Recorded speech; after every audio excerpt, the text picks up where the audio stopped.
Bismillah wa salatu wassalamu ala Rasulillah. So alhamdulillah, we were able to look at Shamal Muhammadiyah over the last few days, and inshallah until the end of Ramadan, we'll be focusing on what's called Jawami'ul Kalam, the concise but comprehensive words that Nabi Sallallahu Alaihi Wasallam spoke. And this is something that was not just observed by people around him, but it was explicitly mentioned by Prophet Sallallahu Alaihi Wasallam, that this is among the 6 things given to him as distinguishing features among all the prophets. So, what are those 6 things? It comes in the narration. Abu Hurairah narrates in Sahih Muslim. فضلت على الأنبياء بست وأعطيت بجوامع الكلم ونصرت بالرعب وحلت لي الغنائم وجعلت لي الأرض طحورا ومسجدا وأرسلت إلى الخلق كافة وختم بي النبيون. So a few of those were that he was sent to the entire creation that was unique to him, and he is the last of the prophets, and the entire earth has been made clean and a place of worship for him, and then that he was given Jama'am al-Kalim.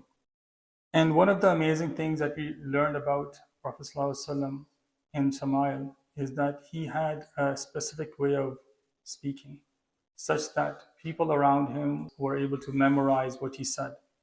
So Aisha ta'ala narrates that ما كان رسول الله صلى الله عليه وسلم يسرد سردكم هذا ولكنه كان يتكلم بكلام بينه فصل يحفظه من جلس إليه. So whoever was in the company of Nabi sallallahu alaihi wasallam used to speak in a way that there was space between his words that people were able to easily understand and memorize.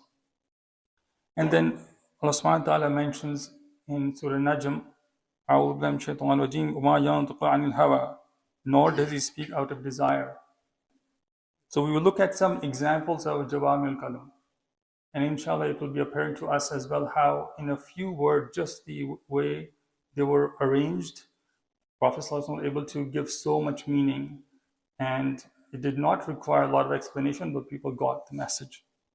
And they're also easy to understand. So inshallah, as we go through a couple of them today and more in the rest of the week, you should try to memorize them, and they're so easy. The first one to begin with, we all know, إِنَّمَا الْأَعْمَالُ بِالنِّيَّاتِ. إِنَّمَا الْأَعْمَالُ بِالنِّيَّاتِ. 3 words that mean a lot. That all actions are based on intentions. So this is one of the fundamental principles in Islam. All our actions are based on just intention. And if you think about what it does, intention distinguishes between what is an act of worship versus what is maybe a habitual act. So think about this. You might be not eating or drinking for the entire day, but you don't make the intention of fasting. It is not considered ibadah at that point. It is just that you were hungry and you were thirsty for the entire day. But if you make the intention that you are fasting, all of a sudden it changes and you get reward for it. Another benefit of intention is that it distinguishes between the same worship, but maybe for a different purpose. So sometimes you pray 2 rak'ah, but those are fard. And sometimes you pray 2 rak'ah, those are nafil. So again, just by making intention, you have the same ibadah, but there you can distinguish it by doing the right intention. All of our rewards are based on intention. You can do a good deed with the wrong intention, and instead of getting a reward, you get punishment. And we learn about that in a long narration. The summary of it is that there are 3 people who will be thrown into hellfire on the day of judgment, among the first people who will be taken into account. And those are a martyr, a scholar, and a wealthy person. And they all were doing good deeds, but with the wrong intention. The martyr wanted to fight for fame, and a scholar sought knowledge so he could be praised. And the wealthy person gave charity so that people called him generous. And individually they were performing good deeds, but because of intention, they were thrown into hellfire. So as you can see now, just 3 words, إِنَّمَا الْأَعْمَالُ بِالنِّيَّاتِ, can really impact what the reward or punishment could be of your acts and how you are evaluated on the day of judgment. Imam Shafi rahimahullah said this hadith, which is a long hadith, so إِنَّمَا الْأَعْمَالُ بِالنِّيَّاتِ is part of a long narration. هذا الحديث ثلث العلم. 1/3 of Islamic knowledge is embedded in just one narration. So that was the first one. I'll go through a second one very quickly. ما نقص مال عبد من صدقة. ما نقص مال عبد من صدقة. So the wealth of a person shall not be decreased by charity. When you give charity, the natural outcome you expect is your wealth will go down because you're giving to someone. But what's the Prophet saying? Your wealth will not go down. How is that possible? In many ways. So one, we learn about this in Surah Baqarah. Allah subhanahu wa ta'ala says, مَنْ ذَا الَّذِي يُقْرِضُ اللَّهَ قَرْضًا حَسَنًا يُضَاعِفَهُ لَهُ أَضْعَافًا كَثِيرَةً. Who is there among you who will lend to Allah a good loan that He may return it after multiplying multiple folds?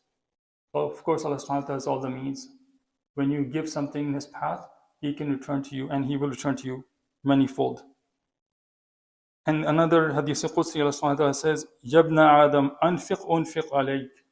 Spend, O son of Adam, spend, and you will be spent upon. So when you give charity, when you give sadaqah, when you help others, Allah subhanahu wa ta'ala helps you. And then angels pray for you when you give charity. Every morning there are two angels. One of them says, Allahumma a'ti munfiqan khalafan wa yaqul akhiru Allahumma a'ti mumsikan talafan. Subhanallah. I mean, those are ways that are hidden from us, because there are ways that Allah subhanahu wa ta'ala increases our wealth. But more than that, if you think beyond this world, whatever you spend is saved for you in the hereafter. So what you spend here today is limited, is temporary. But what remains in the hereafter is permanent. So whatever you spend, you always get back more than that. There's a narration, Aisha Anha mentions how they slaughtered a sheep and gave everything in sadaqah except the shoulder, because Prophet ﷺ liked the shoulder part of the animal. So when he came back, he asked Aisha, Ma baqiya minha, what remained of that sheep? And she said, everything was given except the shoulder. And look at the response of Prophet ﷺ. Baqiya kullaha ghayra katifiha. No, everything has remained except the shoulder. Because the shoulder of that animal, she kept for this world, for Prophet ﷺ. But everything else she gave for sadaqah. And that's what remained. So again, going back to Jawami al-Kalam, how Nabi Sallallahu mentioned, مَا نَقَصَ مَالُ عَبْدٍ مِنْ صَدَقَةٍ. May Allah subhanahu wa ta'ala give us the tawfiq to act upon them. Sallallahu ta'ala ala khayr Muhammad wa ala alihi wa sahbihi. آخر دعوانا الحمد لله رب العالمين.